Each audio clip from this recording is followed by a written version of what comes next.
Jeigu klausotės lietuviško repo, tikriausiai per pastaruosius metus girdėjote atlikėją Kamuzą. Šiandien mūsų laidoje svečiuojasi jaunas reperis, kurio nuoširdus tekstai ir virtuoziškas atlikimo būdas sugebėjo paverti šimtus tūkstančių klausytojų. Tarp jų ir visiems gerai pažįstamos Lietuvos žvaigždės bei legendomis laikomi hip-hopo atlikėjai. Kaip jis iškilo, kokia buvo pradžia, nes daugelis galbūt irgi nori tapti kažkokia muzikos žvaigždė ir nežino, nuo ko pradėti. Tai kaip reperiai pradeda savo dieną? Kaip reperiai pradeda savo dieną? Labai skirtingai, kas nuo ko. Aš asmeniškai turbūt nuo bitų dažniausiai pradedu savo dieną. Tai jeigu turiu kažkokią, taip sakant, tokią dieną, kur galiu leisti savo kurti muziką, žinau, kad šiandien darysiu muzoną, tai stopudovai aš atsikeliu, įsijungiu kompą, pradedu ieškoti bitų, randu bitą ir pradedu iškart glūdinti gal senus nedarašytus tekstus, naujus nedarašytus tiksliau, ir arba stengiuosi juos pabaigti, arba rašau naują. Tai iš esmės tu ryte atsikeli ir iš karto tas repo režimas. Jo, šviežiausia galva. Šviežia galva, ne? Taip. Nes daugelis būna, kad mėgsta naktį kurti. Yra žvaigždžių pas mus muzikos, kurie naktį kuria. Vakare sunku, iš tikrųjų. Mes šiaip susitinkam ir vakarais, dabar studijoje, turim studiją, draugas turi tiksliau. Tai atvykstu pas jį dažnai, bet nežinau, vakare labai sunkiai dirba galva, o ryte neveltui šiaip sakoma, man atrodo, jeigu nori priimti gerą sprendimą, tai nepriimk jo vakare, o geriau nueit pamiegok ir ryte ateis tas. Jo. Geriausias atsakymas, tai pas mane gal taip su muzika ir ta galva jinai vis laik būna šviesi ir žinau, ką noriu parašyti ir stengiuosi iš tikrųjų daryti visą tai dienos metu, neapsikraut vakarais ir vakarais pas man koncertai. Stengiuosi jau, jeigu repas vakarais, tai koncertai, o jeigu studija, tai dienos metu, kol esi tikrai energingas, kūrybingas. Ar sutiktum, kad reperiai yra šių dienų poetai, palyginus su gal 19 amžiumi? Taip. Ta prasme, mūsų tas gyvenimas, jisai nėra toksai gal gangsteriškas, kaip anksčiau būdavo, ten 90-ais tas repas buvo. Mes Lietuvoje reperiai nevaikštom, Lietuvoje nesišaudom. Ten jeigu būčiau gangsteris, reperis, tą patį sakyčiau. Tai jo, iš dalies mes esam poetai. Tikrai taip. Gatvių poetai, taip, ne? Taip. Poetai tais laikais rašė knygas, nes jie mokėjo rašyti. Čia buvo kaip moderniausias būdas pateikti informaciją. Tai dabar moderniausias būdas turbūt pateikti kažkokią įdomią mintį yra muzika, repas. Ir paprasčiausia, moderniausia, paprasčiausia. Tai yra labai aktualu. Šiaip repas yra labai populiarus pas mus pastaruoju metu ir jeigu žmogus nori būti išgirstas, tai tu tikrai gali repuoti ir tave tikrai kažkas išgirs. Plius repas yra toks muzikos stilius, kur tau net nebūtina mokėti dainuoti. Tu gali turėti kitos kalbos akcentą, pavyzdžiui, kaip aš, ir tavęs vis tiek klausys ir tai pridės kažkokio grožio. Tu gali, nežinau, mykčiot, tai vienu žodžiu. Tai kad ir koks tu bebūtum, iš tikrųjų, kokį tu rūkumų tu gal savyje neižvelgtum, tu gali repuoti. Lietuvių kalbos komisija repo nekenčia. Ja. Kalba, jinai yra gyva, jinai evoliucionuoja visą laiką. Aš dabar pastebiu gatvėje einant, kad jaunimas kas trečią žodį anglišką kalba. Ir tipo, viskas okei. Tai kalba evoliucionuoja. Natūraliai prieš 150 metų kitaip kalbėjo, prieš 100 metų kitaip kalbėjo. Savo repo dainuose teigėjai, kad 10 metų jau esi repo scenoje. Galėtum suskirstyti į kokius 2 ar 3 etapus. Nuo ko tu pradėjai ten viską? Kaip viskas prasidėjo aplamai? Viskas prasidėjo vienu žodžiu mokykloje. Man buvo 11 metų, mes važiavom su klase į spektaklį ir taip jau gavos, kad spektaklis buvo knygos, kurią aš buvau tik perskaitęs ir, žinai, kai žmonės sako, aš, pavyzdžiui, ten skaičiau knygą ir dabar man įdomu pasižiūrėti filmą, kad palyginti. Tai man šis nebuvo įdomu, ta prasme. Aš perskaičiau, knygoje buvo žymiai geriau, spektaklis buvo žiauriai neįdomus, aš turėjau mygtukinį telefoną kažkokį ir aš tiesiog nežinau, ką veikti ir galvoju, parašysiu eilėraštį. Ir aš parašiau eilėraštį, man atrodo, 1 ar 2 tos eilėraščius ir tiesiog parodžiau kažkiem draugam ir sakė, kad žiauriai gerai pas tave gavosi, tipo, tu esi skirtas tam, kad rašyt, tu rašyk. Bet čia buvo tas labiau draugiškas, tiesiog paskatinimas kažką daryti. O vėliau mes buvom vakarėlį kažkokiam, man buvo 14 metų, čia buvo mano pats pirmas vakarėlis ir mes gėrėm iš tikrųjų taip tuo metu ir maždaug vidurnaktį su draugu išėjom pasivaikščiot, pasikalbėt ir kažkaip įsijungėm YouTube'ai bitą, Alekna buvo ant jo repavęs balkone ir mes tiesiog pradėjom freestylinti. Ir tas freestylas jis pavyko, jisai gavosi ir supratau, kad man patinka tai daryti, man patinka visgi rimuoti ir aš pradėjau vis dažniau rašyti tekstus. Tai čia gal buvo ta pati pradžia, nuo ko viskas prasidėjo. Toliau rajone, kur aš augau, aš ne vienintelis esu reperis, yra dar mano kolega Solo, Tomas, linkėjimai jam. Tai jisai pamatė Facebook'e, sužinojo, kad aš rašau repą ir kad rašau tą poeziją ir jisai pats repavo, jis jau rašinėjo dainas tuo metu namuose ir jisai tiesiog mane pasikvietė pas save, sako, atvaryk pas mane, padarysim kažką, sukursim kartu ir man jau čia buvo tas kaip žingsnis jau sekantis, jau ta prasme prasidėjo kažkokios kolaboracijos su žmonėm, tai mes atėjom pas jį namuose, mes susidraugavom, susibendravom, jisai mane pirmą kartą į studiją nusivežė į Potologą ir jau toliau prasidėjo tas visas įdirbis, tiesiog jau ta kūryba, vis daugiau reperių aplink tave gyvenime atsiranda, mes visi buvom naujokai, mes visi draugavom, mes visi siekiam bendro tikslo. Galiausiai aš prisijungiau prie Potologo, iš vis studijos jau prie visos chebros jau buvau dalimi jų. Tokie buvo ir keli metai iš tikrųjų, kai mes taip repavom, iki kol tiesiog mūsų chebra natūraliai nepradėjo skirstytis. Čia buvo dar prieš COVID, iš tikrųjų irgi seniai. Ir tada pradėjau jau dirbti labiau kaip solinis atlikėjas, supratau, kad man sudėtinga yra dirbti su kitais reperiais, kad kartais ego yra per didelis, mano ego kartais irgi būna per didelis, kad netgi sukurti bendrą dainą su kažko yra iš tikrųjų labai sudėtinga dėl to, kad kartais neišeina suderinti laiko, kartais sunku atitaikyti bitę, kad tiktų abiem žmonėm, kartais noro pas vieną būna žymiai daugiau nei kitas turi ir dėl to aš nusprendžiau dirbti vienas. Ir galbūt tas trečias etapas mano, kuris mane, taip sakant, davė didžiausią spyrį šiknon, tai atėjo COVID-as. Aš dirbau transporte anksčiau, taip jau išėjo, kad aš pakeičiau kelias įmonės ir kai atėjo antra COVID-o banga, aš kaip tik buvau įsidarbinęs naujoje įmonėje ir tai buvo nauja specialybė man ir mane turėjo apmokyti iki galo, bet kadangi atėjo COVID-as ir visus nusiuntė dirbti iš namų, tai mane tiesiog atleido, sakė, kad mes tas neapmokysim, mes neturim noro čia apmokyti naujo žmogaus ir mane tiesiog išsiuntė, taip sakant, namo, be plano, ką daryti toliau. Ir mano draugė sako, paleisk albumą, sako, paimk geriausius savo gabalus, tu turi paleistų gabalų, sako, ir tiesiog įdėk kelis negirdėtus, jeigu turi ir paleist tą savo pirmąjį albumą. Ir mes buvom išvarę į mišką pasivaikščioti, COVID-as nelabai kur ir pasivaikščiosi, tuo metu visi miške vaikščio. Tai tiesiog Instagram'e nufilmavau story, gal kas norėtų nupirkti pas mane 20-30 albumų, jeigu aš padarysiu iš geriausių gabalų ir dėsiu kelis negirdėtus. Ir gavau labai daug teigiamų atsiliepimų, kad jo žmonės nusipirktų tų albumų, paremtų mane, padėtų man šiek tiek, taip sakant, pragyventi. Ir aš tikėjausi ten parduoti, man 30 albumų, čia geriausiu atveju, tai man ten gavos, kad aš ten 150 galų pardaviau.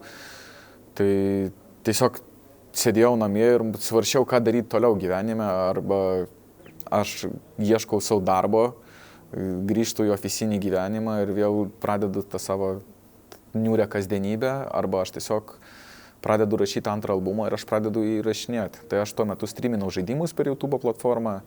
Kokį žaidimą žaidžiau? Counter-Strike, žaisdavom Warzone, žaisdavau daug labai. Minecraftą vienu metu net žaidžiau iš tikrųjų. Tai pradėjau streaminti, ten man per porą mėnesių maždaug išėjo susirinkti pinigų ant studijos namuose. Ir aš tiesiog pradėjau kaip į darbą vaikščioti, pas mane mes gyvenam nuosavam name, turiu kitą savo kambarį, negyvenamą, brolis ten anksčiau gyveno, bet buvo išvykęs. Tai tiesiog eidavau į tą kambarį kaip į darbą, rašydavau dainas, per visą dieną jas rašinėdavau ir ten maždaug iki 5-6 vakarą sėdėdavau, nešinėdavau iš to kambario ir taip per mėnesį laiko, man atrodo, aš antrą albumą savo visą parašiau. Tai irgi paleidau tą visą antrą albumą. Užsidaręs, ne? Intravertiškai galim sakyti, ne? Pavarėjai. Tu esi minėjęs, kad tave vienatvė įkvepia, ne? Kažkaip taip, kai vienas esi. Jo.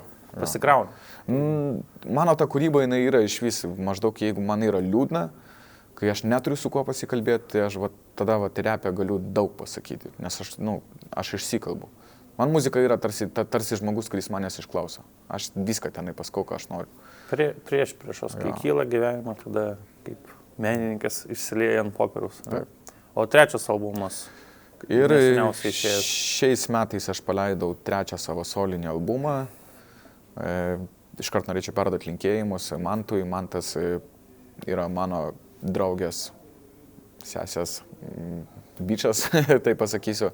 Tai jisai manim patikėjo, iš tikrųjų mes bendravom ir aš jam sakiau, kad labai noriu paleisti savo 3 albumą ir jisai sako, aš tau padėsiu, sako, aš tai prafinansuosiu šiek tiek tau tą 3 solinį albumą, kiek tau reikės pagalbos, bet sako, su tą sąlygą, kad mes turim padaryti kokybiškai, aš noriu, kad tu šiek tiek jau kokybiškiau viską darytum, jau kad ta studija nebūtų namuose, jau rašyti viską normalioj studijoje ir taip sakant, kas iš tikrųjų reikalauja tų pinigų ir taip, aš pradėjau rašyti savo 3 solinį albumą dar praeitais metais, maždaug tokiu metu ir pradėjau rašyti lapkričio mėnesį.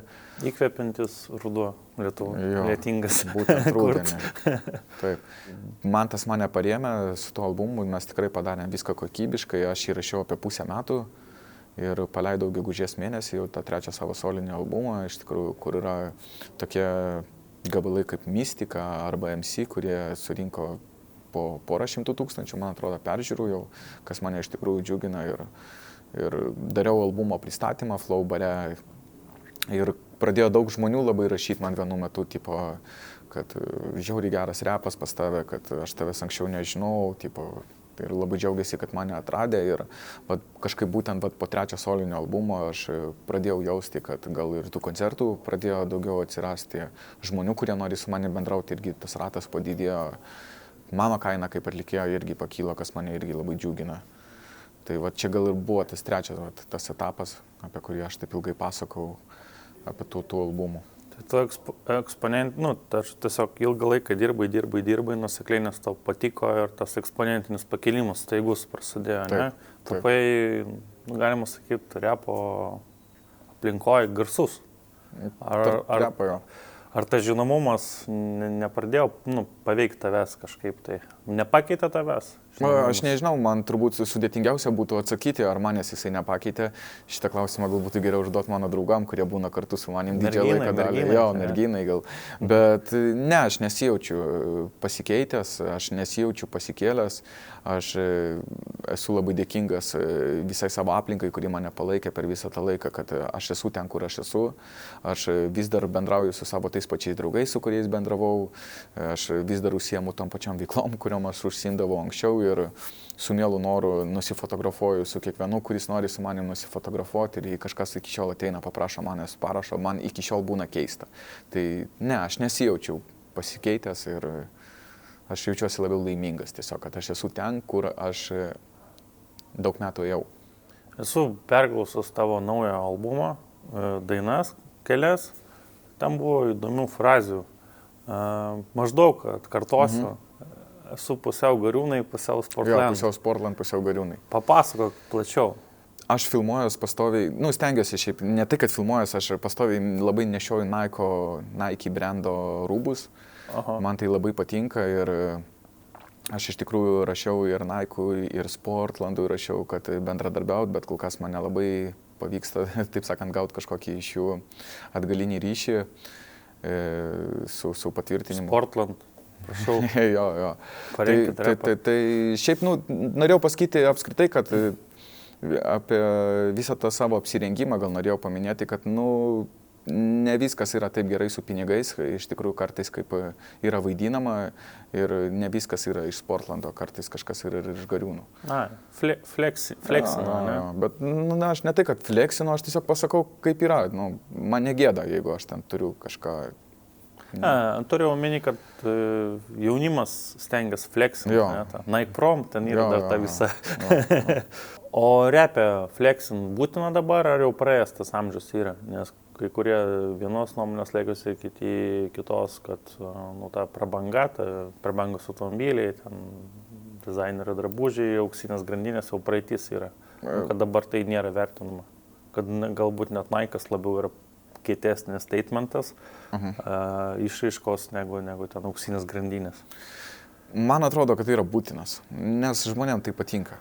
Kad ir metai bėga. Aš visą laiką šiaip labai to vengdavau ar filmuodavau kažkokius klipus, niekada neimdavau, gražių panų, niekada neimdavau brangių mašinų į klipus. Man tai atrodo vis laik nebūtina, nes aš vis laik save bandau pristatyti kaip labai turtingą iš vidaus žmogų, turinti minčių ir turinti ką pasakyti ir man kartais atrodo, kad ta mašina, nebūtinai turi sieti su manim brangi, bet žmonėm patinka brangus dalykai, žmonėm patinka papuošalai, žmonėm patinka geros tačkos, gražios mergos ir tai traukia akį ir nežinau, aš kartais pats save prigaunu žiūrėdamas YouTube'ai kažkokius vaizdo įrašus, kaip ten, nežinau, milijonieriai gyvena jo ir, aš žiūriu tai dėl to, nes aš pats to gal nežinau, aš neturiu tų didelių pinigų, aš norėčiau ir man įdomu pasižiūrėti tiesiog. Tai gal taip ir klipuose, vis laik smagu yra užmesti akį į tai, kas yra žavu ir gražu, turtinga. Tai ateityje galima laukti iš tavęs gerą klipą, norėtume tokio, ne? Jo, norėčiau. Bet viskas remiasi į finansus visada, ta prasme. Su laiku. Jo. Su laiku. Aišku, aš labiausiai gal norėčiau tai, kad jeigu jau filmuosiu kažkokias brangias tačkės, kad tai būtų mano. Bet jeigu aš jau kada gyvenime turėsiu, tikrai kokį gerą bolidą, tai aš tikrai filmuosiu, aš neslėpsiu. Bet kol aš šitokio neturiu, tai aš nelabai noriu tokiais ir fleksinti. O koks tavo būtų svajonių automobilis? Maybachą gal kokį paimčiau. Maybach. 420. Man Mersai patinka, aš esu Mersų fanas iš tikrųjų. GLS, tai ne, Jeepą tą tokį. Taip. Ar S-klasė? S-klasė. S-klasė. Bet ir GLS svaitų. Dabar jau būtyktų. Tai tu Mersų žmogus esi, ne? Nes vienam klipė tu Mersą. Ten tavo Mersas buvo, ne? Jo.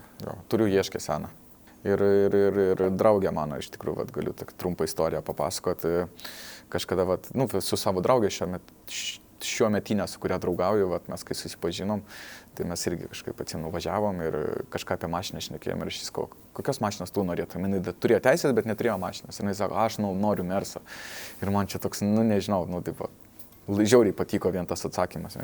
Man čia, Mersai patinka, žinai, čia, žinai, bendrą kalbą rasim, žinai, man prikolas irgi. Tai jo, aš Merso žmogus. Apie Mersą. Arba gerai, arba nieko. Taip. Esi minėjęs savo dainuose, kad tos komercijos kažkaip nelabai mėgsti ir kaip reikia reperiui balansuoti tarp komercinės ir meninės repo pusės. Tai aš turbūt pats dar ieškau atsakymą iš tikrųjų šitą klausimą, kaip reikėtų iš tikrųjų balansuoti. Visą gyvenimą iš tikrųjų sakiau, kad aš nesiruošiu užsidirbinėti iš to repo, kad man čia to nereikia, bet tiesiog gyvenimas priveda prie tokių dalykų, kai tu lipi ant scenos, tu koncertuoji žmonėm, jiem žiauriai patinka tai, jie, kad ateiti tavo koncertus leidžia pinigus savo ir galiausiai tie pinigai tiesiog kažkur nueina. Ir tada susidūriau klausimų tokių, o tai kas uždirba iš to, kad aš čia sėdžiu namuose rašau, kad aš važiuoju į studiją, įrašinėju tos gabalus ir taip toliau ir tiesiog supratau, kad, blemba, reikia daryti pinigus iš to, nes kažkas daro mano pinigus tada iš manęs. Balansuot, tarp komercijos ir, manau, ir meno nėra blogai, nes tavo fanai ateina pasikraut geros energijos ir už tai atsidėkoja kažkiek tai bilieto kainą, čia yra viskas okei. Ta jausti, žinai, kalties jausmą. Lietuvoje gal dar yra tas įsisenėjęs, kad privalai jaustis, jeigu uždirbi, žinai. Tu aukoji savo laiką, tu duodi savo kūrybą, tu duodi savo sielą, galima sakyti. Tas žmogus galbūt išgirs tavo repą, jis įkurs kokią įmonę labą ir pradės veiklą, žinai. Ir galbūt tik tu būtent tuo momentu jam padėjai ten nepalūžti, ten po nelaimingų santykių, pradėti kokius gal naujus santykius. Tai čia nereikia taip kategorizuoti, nes yra tokių žmonių, kurie bando pastatyti vietą, žinai, čia komercija, čia aš būsiu čia underground, apie undergroundą pakalbam, nes undergroundas nėra toks dalykas, visų pirma, tu save undergroundiniu laikai ar labiau tokių jau... Aš save laikau jau išeinančių iš undergroundo gal, jo. Sutiktam, kad undergroundas yra, žinai, kaip dar iš vaikystės neišėję žmonės, kur bijo negatyvios reakcijos. O jeigu aš surengsiu koncą ir niekas neteis tą koncą, tai aš geriau underground'e pasiliksiu, gersiu su draugeliais, žolę rūkysiu ir viskas bus kaip pasenoviai. Čia gal komforto zona tos undergroundas yra. Jo, čia gal kai tu prisirieši prie savo tos aplinkos, kur jūs vienas kitą laikot true, žinai, mes čia true undergroundas, mes čia tikrai reperiai, jo. Ir tu gal net būna tau nejaukų sakyti, kad aš nenoriu būti undergroundas, aš jau noriu kilti kažkaip aukščiau karjeros. Tai, jo, aš save laikau išeinančių iš undergroundo ir Aš noriu iš tikrųjų lipti vis ant didesnės scenos, rinkti vis daugiau žmonių, daryti kažkokius tos ir komercinius projektus, taip sakant, irgi. Ir, ta prasme, užsidirbinėti iš to pinigus. Undergroundas jisai neapmoka sąskaitų, jisai nepapildo tų šaldytuvų ir tikrai neparemia tavęs taip, kaip galėtų paremti komercinę tavo veiklą. Tu dar minėjai, kad vienam interviu minėjai, kad tavo viena iš pagrindinių vertybių yra šeima. Tu šeimos didesnės norėtum, savo vaikų, ne, ateityje. Tai kaip ir viskas yra logiška, čia nėra kom gėdytis. Daug tavo klipuose labai pastebėjau, vienas klipas prie piramidžių, kitas kažkur tai ten, aš nežinau, ten Ispanijoje, kaip taisyklė, nežinau, kažkur. Ispanijoje. Tai dažnai keliauja labai, ne? Pastaruoju metu gal su muzika, kai pradėjo geriau sektis. Stengiuosi iš tikrųjų pakeliauti. Ir stengiuosi nufilmuoti tenai klipą, jeigu jau kažkur keliauju. Tai čia ta tradicija iš tikrųjų nuo Egipto ir prasidėjo. Mes tiesiog važiavom prie piramidžių. Aš turėjau parašęs prieš varant į Egiptą pusę gabalo. Ir tiesiog mes ten per vietinius susišaudėm ekskursiją iki piramidžių. Mes jau važiavom iki piramidžių, mes ten atvažiavom ir skubau, aš noriu klipo, vienu žodžiu.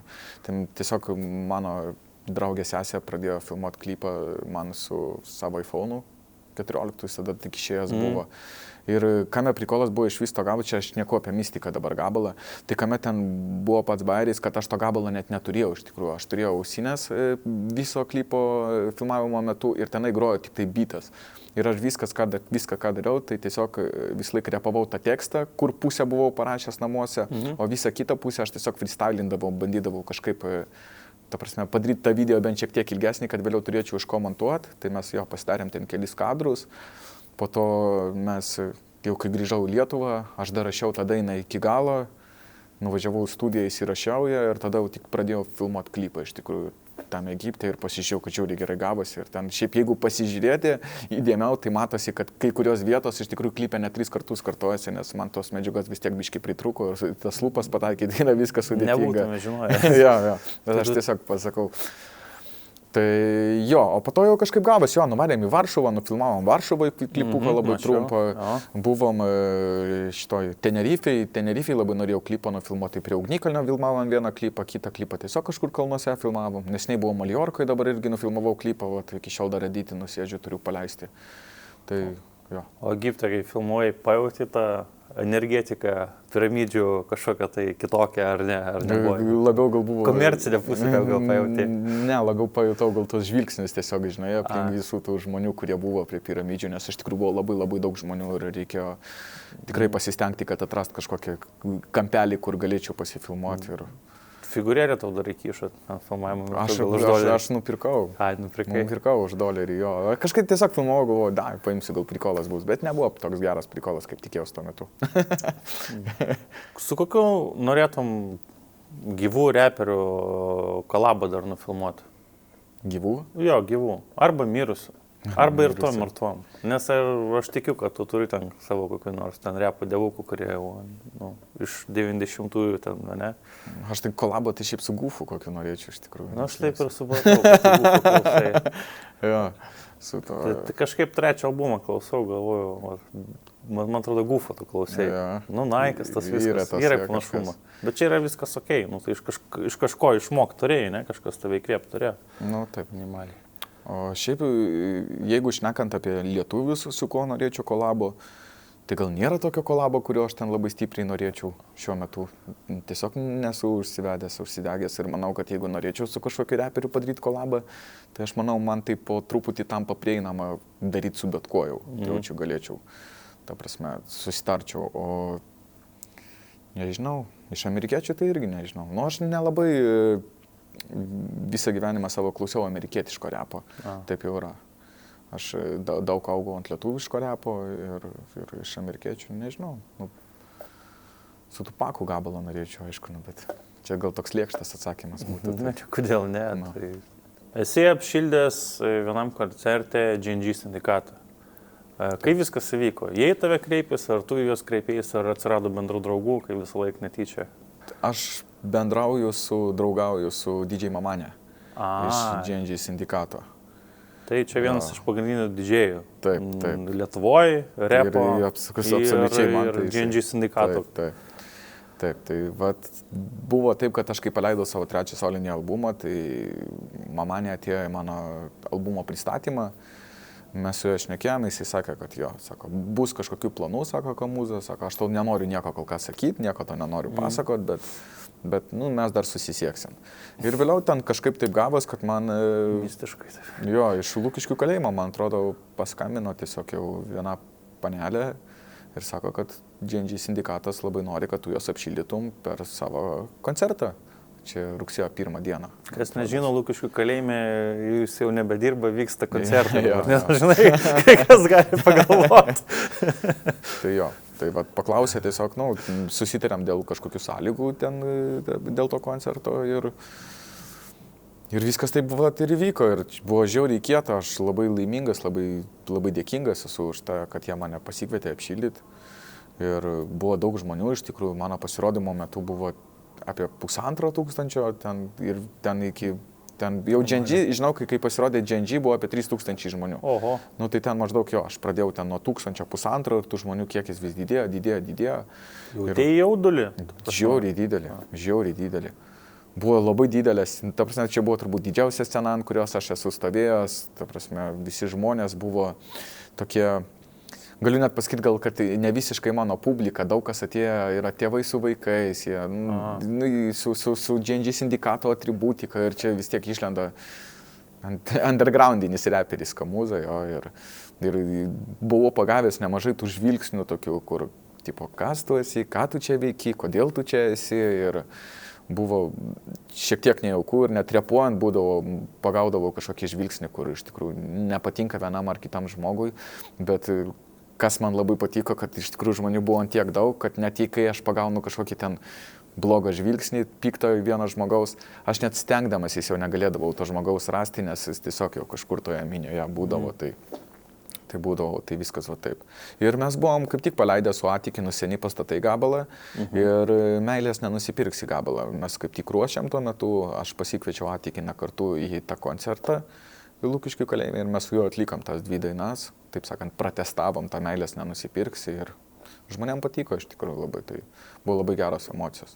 Mūsų iš viso Atikinų kolabas jis toks įdomus gavosi, mes iš tikrųjų gal net nesitikėjom, kad mes su juo taip susibendrausim, mes šiuo metu aš jį galiu tikrai vadinti savo draugų ir mes dar tikrai planuojam išleisti kažkokių gabalų ir šiuo metu jis tiesiog yra išvažiavęs pailsėti, taip sakant, po vestuvinę kelionę, bet kai grįžtai, manau, tikrai duosim garsų ir vaizdų.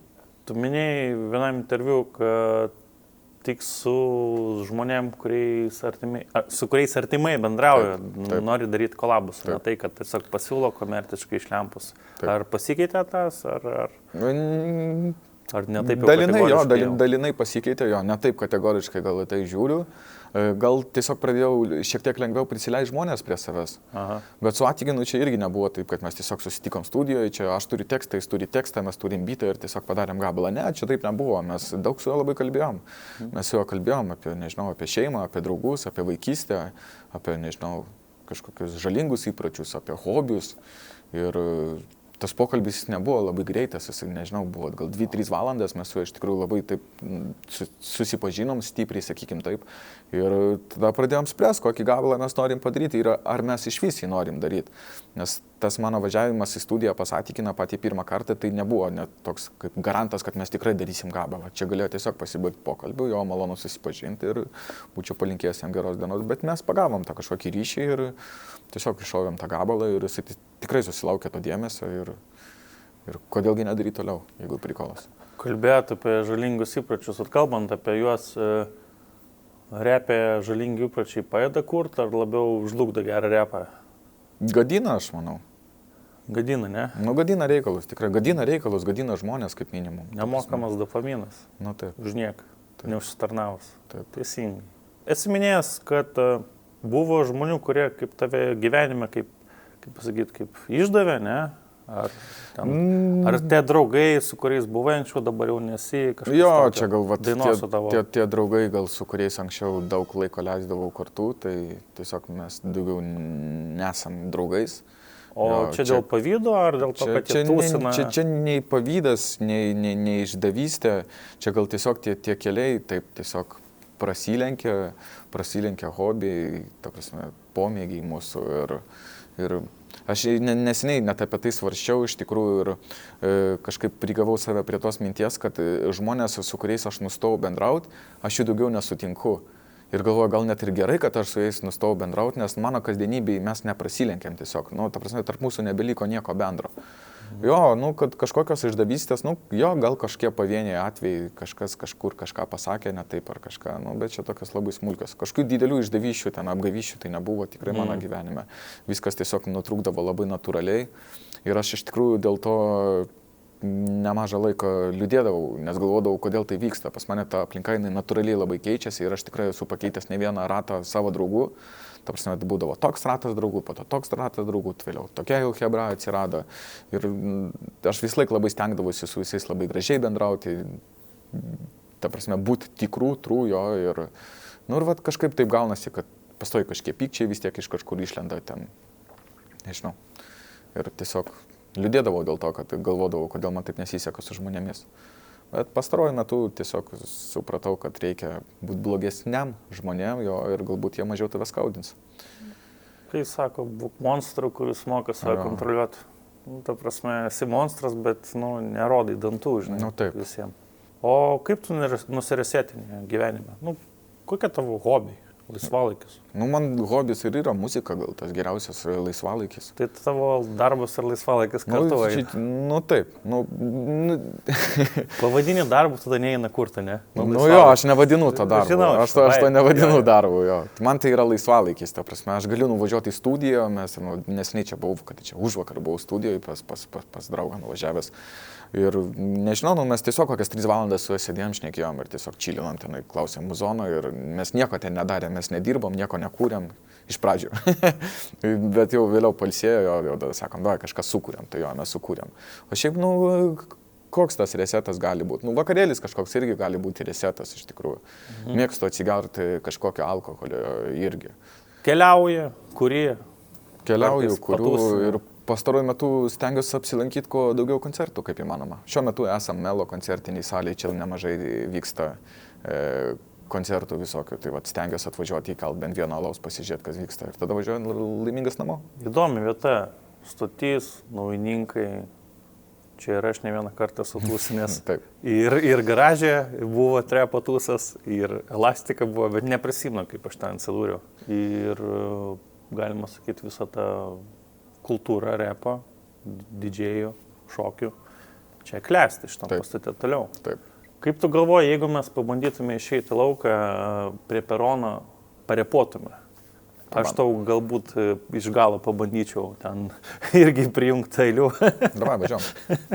Naujas bandymas, bandom būti reperiais, mūsų išmokęs kamuzą. Nu tai ką, pradedam freestyle sesiją. Aš savo naujas mokinys, MC Šiškin.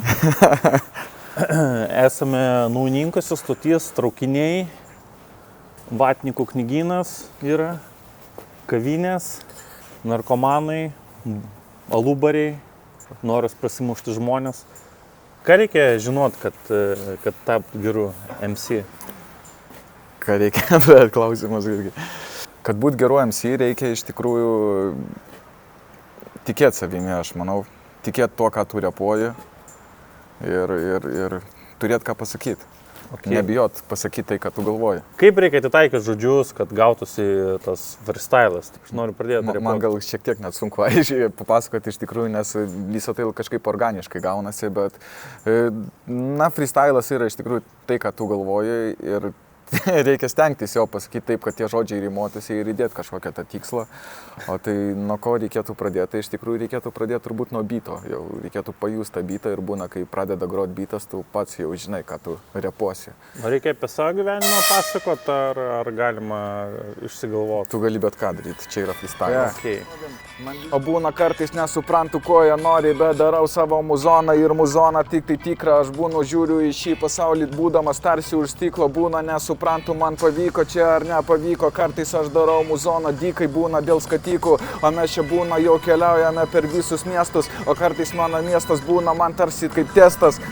biški užstrygo bitas nesigavo, bet man pohu, aš matau čia traukinį, o gal tramvajų, matau čia visi žmonės vaikšto nelabai laimingi, todėl kad į ruduo jau baigęs ir dabar jau sninga, o aš jaučiuosi toksai ypatingas, o man tai pohu, svarbu, kad aplinkui būtų tik tai supratingi, nes čia tik žodžiai iš galvos ir nežinau ar girdi, būna mano raimai, kvepia mano raimai, būna smirdi. Tiek vakaro čia. Labai malonu, Kamūza, kad mes su tavim susitikam. Labai malonu. Tu praturtinai mano repo pasaulį.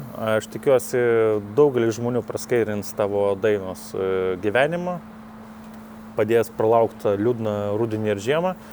Ir tikiuosi, įkvėpsi dar savo dainomis ateityje kitus žmonės ir varysi vis laiką į priekį. Ačiū, kad pasikvietėt. Ačiū tau.